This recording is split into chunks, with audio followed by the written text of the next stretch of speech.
toca en esta noche estudiar el Salmo, como dijo Carlos, el Salmo 87. No sé si le dieron una miradita. Es un salmo cortito, pequeño, muy fugaz. Recordamos que los salmos sería como el himnario nuestro, el himnario hebreo, que habla de diferentes temas, pero el tema central que tocan los salmos es la necesidad universal que tiene el ser humano de Dios. En esta vida el ser humano no puede estar sin Dios, y en las diferentes etapas que pasan los cantores hebreos manifiestan esa necesidad de Dios en un sentido universal. Este salmo podría tener varios títulos, ¿no? Pero a mí me gustó el título de El privilegio de morar en Sión. El privilegio de morar en Sión. Para entender este salmo, tenemos que tener en cuenta dos elementos que creo que el salmista, sin uno de estos elementos, él no entendió en plenitud este salmo, que es la base o la continuación de la escritura bíblica, de la inspiración de la Biblia en el Nuevo Testamento. Y el segundo aspecto que tenemos que tener en cuenta es el concepto de Sión. El concepto de Sión según este salmo. Cuando miramos a lo largo de la historia bíblica, la palabra Sión tiene que ver con una colina alta que conquistó David, que luego David, a unos 600 metros al norte de esa colina pertenecía a los jebuseos. Era un pueblo pagano, un pueblo cananeo que estaba allí. David los venció, tomó esta colina, y David lo que hizo fue comprar esa tierra, y a 600 metros hacia el norte estaba el monte Moria. El monte Moria es un lugar muy importante porque allí, por ejemplo, se sacrificó, casi se sacrifica, ¿no?, el hijo de Abraham en el monte Moria, Génesis 22. Era una montaña muy elevada. También allí es donde construyó Salomón el templo. El templo, cuando se hizo el traspaso del santuario en la carpa movible, se construyó el templo físico en el monte Moria. Entonces, cuando decía el judío del Antiguo Testamento, hoy en día es diferente porque a la luz de la Biblia los judíos tienen una mirada o una descripción condicional.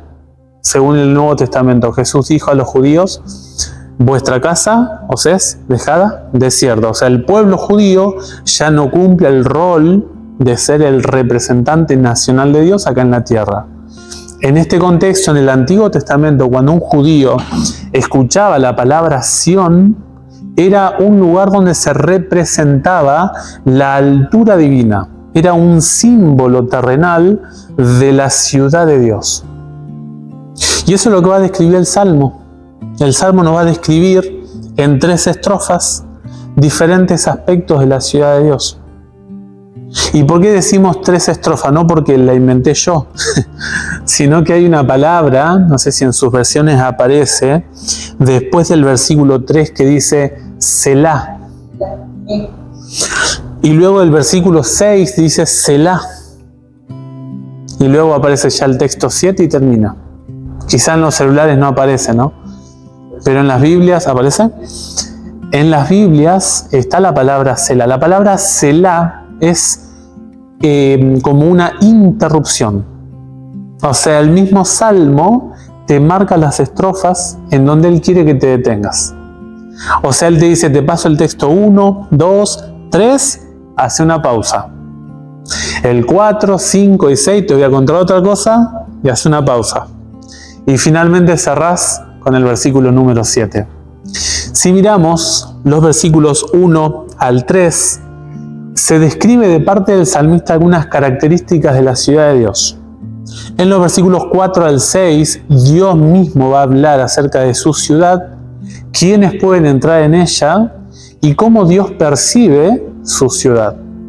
Y el versículo 7 es los habitantes de Sión que cantan a Jehová.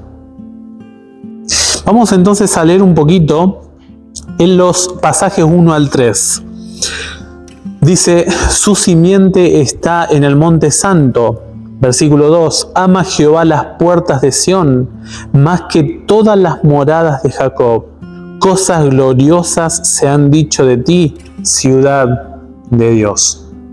Algunos aspectos del versículo número 1. Fíjense ustedes que se usa la palabra cimiento, y luego aparece la palabra también santo. Dice el pasaje, su cimiento está en el monte santo. El salmista nos dice, como la ciudad de Dios fue construida por Dios, está sostenida en el fundamento que está en Dios, la ciudad de Dios va a salir victoriosa. La ciudad de Dios no va a ser removida. Es una descripción que hace el salmista de la indestructibilidad de la ciudad de Dios. La ciudad de Dios es indestructible, es inconmovible, dice el pasaje, porque el cimiento no lo puso David. El cimiento no lo puso el sistema de sacerdotes del Antiguo Testamento. El cimiento lo ha colocado Dios. Y quizá el autor de la carta a los Hebreos estaba pensando en este salmo cuando habla en Hebreos 11:10 de Abraham. Dice que Abraham esperaba la ciudad que tenía como arquitecto a Dios. O sea, de algún modo Abraham pudo percibir que no solamente era un proyecto de Dios para las familias acá en la tierra, ¿no? ¿Se acuerdan de Génesis 12, no? Serán en ti benditas todas las naciones de la tierra. O sea, Abraham de alguna forma, por la fe, contempló un proyecto universal de Dios. Más allá que simplemente un proyecto geográfico, político. Cuando Abraham escucha el proyecto de Dios de una tierra, de un espacio donde iba a ser gobernado por Dios, Abraham comprendió algo más. El arquitecto es Dios. A través de la historia, la ciudad de Dios, los moradores de Dios han sido perseguidos, han sido atosigados por el enemigo, han tratado de ser contaminados desde adentro. Pero como el cimiento está en Dios, la ciudad de Dios aquí en la tierra, símbolo de Sión que está en el cielo, permanece firme. Porque dice el pasaje, su cimiento, está en el monte santo. Y es interesante que la palabra santo no es porque la localización geográfica lo hace santo, sino que cuando dice la Biblia en 1 de Reyes 8, que Salomón oró a Dios, rogó a Dios para que su presencia descendiera en ese lugar. Cuando miramos la palabra santo es un lugar especial, no porque hay un templo, sino que la presencia de Dios iba a morar allí. Por eso la palabra santo es importante no a la luz del lugar geográfico donde está. Que de hecho Ellen White dice que la tierra de Palestina hoy en día es una tierra maldita. Terrible. Porque allí se derramó la sangre del Hijo de Dios. Y Jesús, cuando le dijo a los apóstoles, ¿se acuerdan, no? Dice, yo edificaré mi iglesia. ¿Se acuerdan cómo continúa? Dice, las puertas del sepulcro no prevalecerán contra ella. O sea, el proyecto de Dios está sostenido en Él, en su persona. El cimiento de Dios, aunque parezca de que el enemigo tiene éxito, dice la palabra, su cimiento está en el monte santo. El verso 2 dice, ama Jehová las puertas de Sión más que todas las moradas de Jacob. Fíjense que Dios no ama toda la ciudad. Dios tiene amor por un lugar especial en su ciudad. ¿Qué lugar ama Dios? Dice el pasaje, sus puertas. Cuando miramos en la Biblia, las puertas son algo importante. Pasaban varias cosas en las puertas de las ciudades. Pero en las puertas de las ciudades, por ejemplo, era donde se desarrollaba el comercio del pueblo que vivía dentro. Se desarrollaba la economía de los pueblos en la puerta. No solo eso, sino que en la puerta era el lugar donde se encontraban los tribunales de las personas más sabias. ¿Se acuerdan, por ejemplo, el caso de Ruth y Boaz? Se resolvió por los ancianos en la puerta de la ciudad. Dice la Biblia que allí se resuelven las cuestiones legales de responsabilidad civil por personas que conocen la identidad del pueblo que está dentro, resuelven problemas y se debaten cuestiones esenciales para la vida del pueblo que está dentro. Y finalmente, las puertas es el símbolo por donde va a entrar la gente que acepta la gracia de Dios.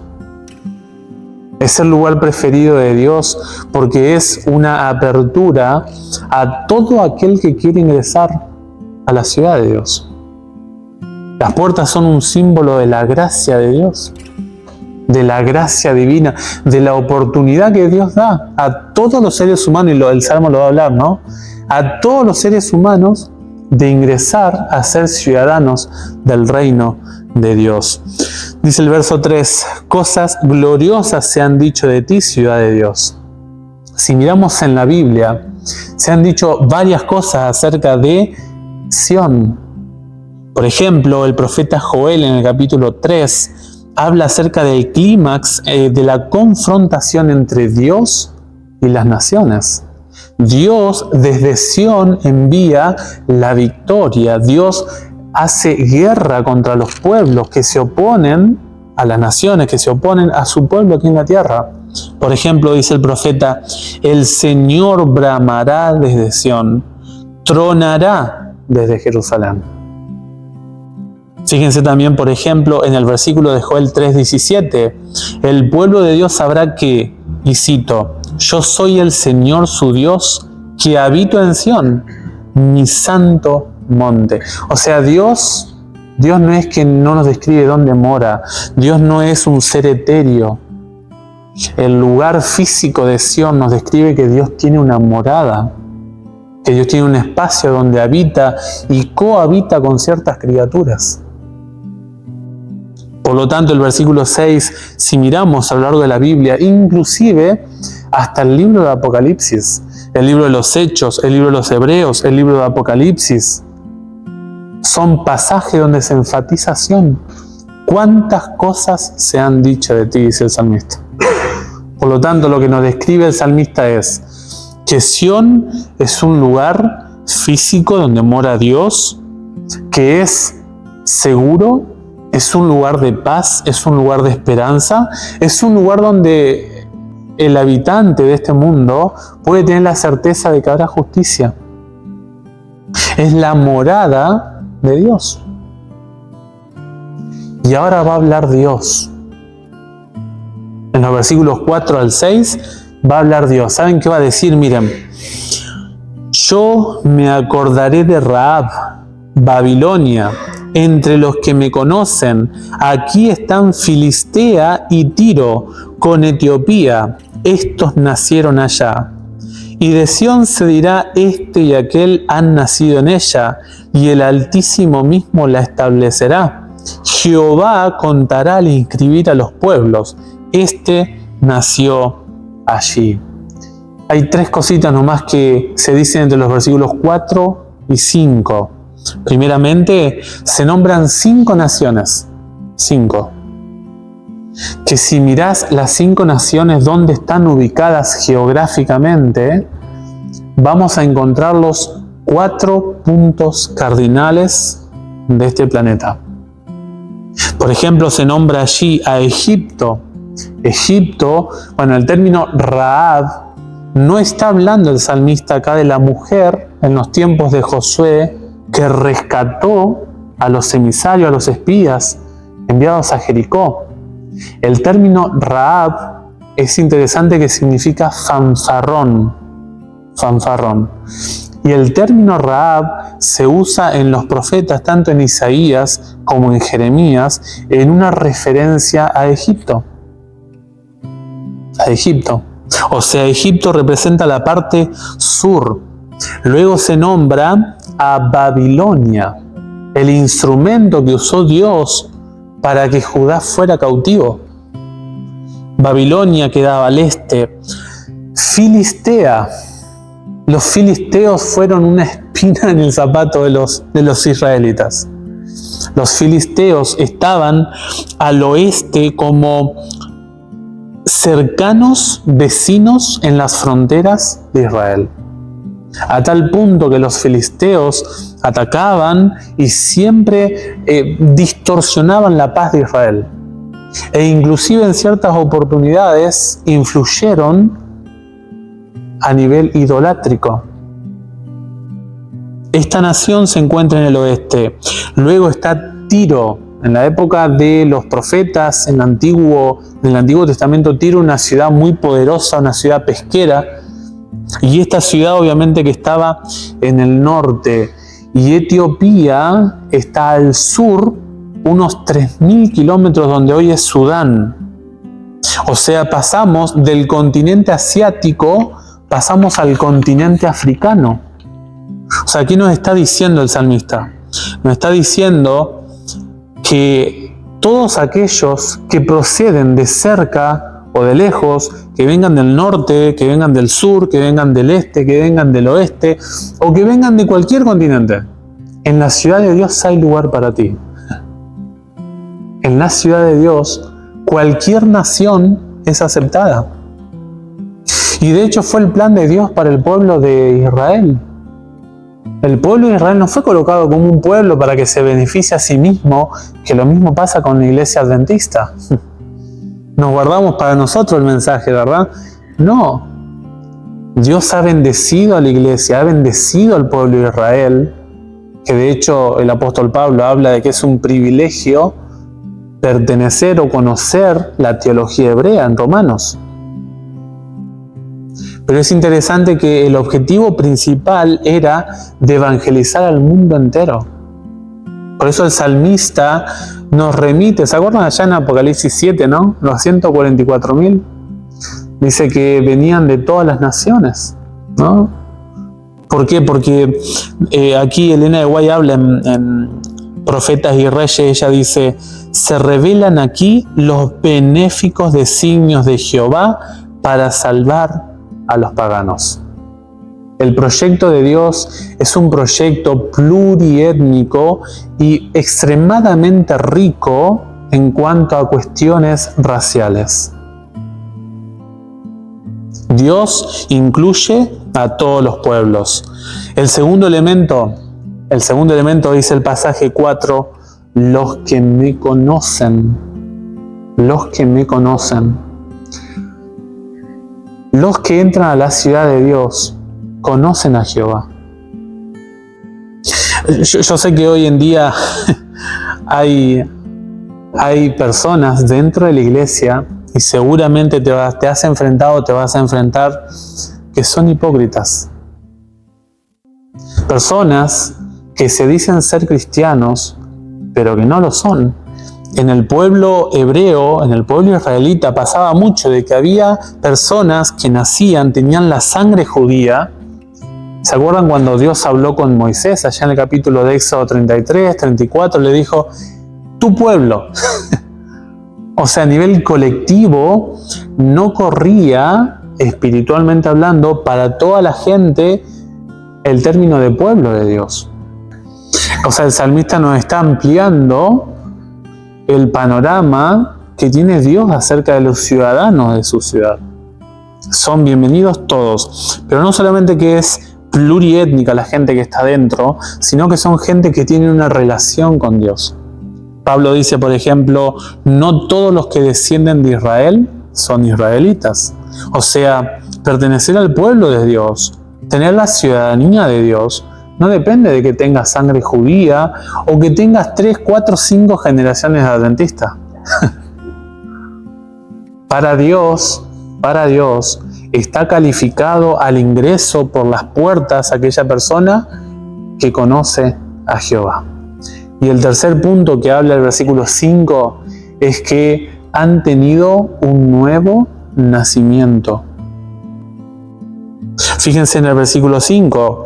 Y de Sión se dirá, este y aquel han nacido en ella. ¿Se acuerdan? Y esto nos habla un poquito más el Nuevo Testamento, ¿no? Con Nicodemo. Nicodemo, judío, fariseo, pertenecía al Sanedrín, maestro, y Jesús le dijo, vos no vas a entrar al reino. Porque el reino de Dios no se compone de gente que conoce teoría o que tiene una función, que de hecho en el pueblo judío dice que si había dos personas que se salvaban, que entraban al reino de los cielos, uno era un fariseo. O sea, para Jesús le dijo, mira, tenés que solucionar esto, Nicodemo, porque si no, no puedes ver ni entrar en el reino de Dios. El problema nuestro es tan serio que la persona que quiere ingresar a la ciudad de Dios tiene necesariamente que empezar de cero. Tenés que ser transformado, dice el salmista. Dios identifica a sus ciudadanos, personas que han muerto su vida antigua, y esto lo describe Efesios 2. Le dice, ustedes antiguamente andaban en sus pasiones, conduciéndose bajo el viejo hombre, ¿no? Pero ahora han sido renacidos por la simiente santa. Por lo tanto, nosotros necesitamos, para ingresar a la ciudad de Dios, un nuevo nacimiento. El versículo número 6 dice, Jehová contará al inscribir a los pueblos. Nació allí. La figura que usa el salmista acá es a Jehová como un registrador o un consulado. No sé si cuando fuiste papá, cuando fuiste mamá, tuviste que ir al registro civil, ¿verdad? Y te dieron la partida de nacimiento. Bueno, acá está Dios como un profesor, ¿no? Como el consulado, el registrador en el registro civil, imprimiendo partidas de nacimiento. Y se ve la figura, como dijo un teólogo, se ve la figura como si el autor del Salmo pudiese ver lo que Dios está escribiendo. Y Dios está escribiendo nombres en el libro de la vida. Aquellos que son ciudadanos y ciudadanas de Dios. Y la conclusión en el versículo 7, la conclusión es, fíjense lo que dice, y cantores y músicos dirán en ella, todas mis fuentes están en ti. Acá dice cantores y tañedores. Tañedores son los que ejecutan música, también, ¿sí? Eran los encargados de ejecutar instrumentos musicales o también vocales. Fíjense en que el pasaje dice que habrá música en los labios de aquellos que están en la ciudad de Dios. Y fíjense la palabra fuentes. Dice, todas, no algunas, todas mis fuentes están en ti. La palabra fuente tiene que ver con deleite. Tiene que ver con placer. Tiene que ver con estar satisfecho, en este caso, de alguien. Fíjense que el pasaje podría decirse, ¿no? Traducirse, todos mis deleites están en ti. Todas mis satisfacciones están en ti. Son personas, las que están adentro, que aprendieron a deleitarse en las cosas de Dios. Personas que aprendieron a disfrutar de la relación con Dios. Por eso no es que Dios no deja entrar al impío al cielo. Es porque en la justicia divina, por más de que el impío entre al reino de los cielos, no aprendió a hacer de Dios su deleite. Y lejos de adorar a Dios, lejos de encontrar la esencia de la presencia de Cristo en el cielo, va a estar ahí robando el oro, ¿verdad? Porque no encontró la fuente en Dios. ¿Cuál es la lección que nos deja este salmo? Bueno, hay varias, ¿no? Pero una central que a mí me quedó es que hay gente en este mundo que se gloría de un título. Hay gente que se gloría de un apellido, el licenciado, ¿verdad? El doctor tal. Hay gente que se enorgullece por tener una ascendencia importante. Bueno, para la Biblia, en este salmo no hay mejor orgullo y sano orgullo que ser ciudadanos del reino. Si te vas a enorgullecer de algo, enorgullecete de ser un ciudadano del reino de Dios. De eso sí, sentite orgulloso, dice el salmista. No hay nada mejor en este mundo que pertenecer a la ciudad de Dios. Una ciudad donde tenemos nuestra esperanza, donde tenemos nuestra justicia, donde tenemos garantizada la paz por la eternidad. Este mundo no es nuestro hogar. Nosotros somos ciudadanos del reino de los cielos. El profeta Isaías en este sentido nos invita y dice, Isaías 26:1, abrid las puertas para que pueda entrar la nación justa, la que permanece fiel. Debemos invitar a la humanidad a que entre en las puertas de Dios, pero que acepte las condiciones de vivir en la civilización de Dios. La ciudad de Dios tiene un formato de vida, tiene un programa de vida que todo ser humano debe amoldarse a ese proyecto de vida. Nosotros no podemos entrar al reino de los cielos como nosotros querramos. El acceso está para todos. Babilonia, Etiopía, Filisteo, ¿no? Para todos. Pero hay que conocer a Jehová y hay que nacer de nuevo. Ojalá que podamos vivir como ciudadanos del reino de Dios. Que Dios les bendiga ricamente.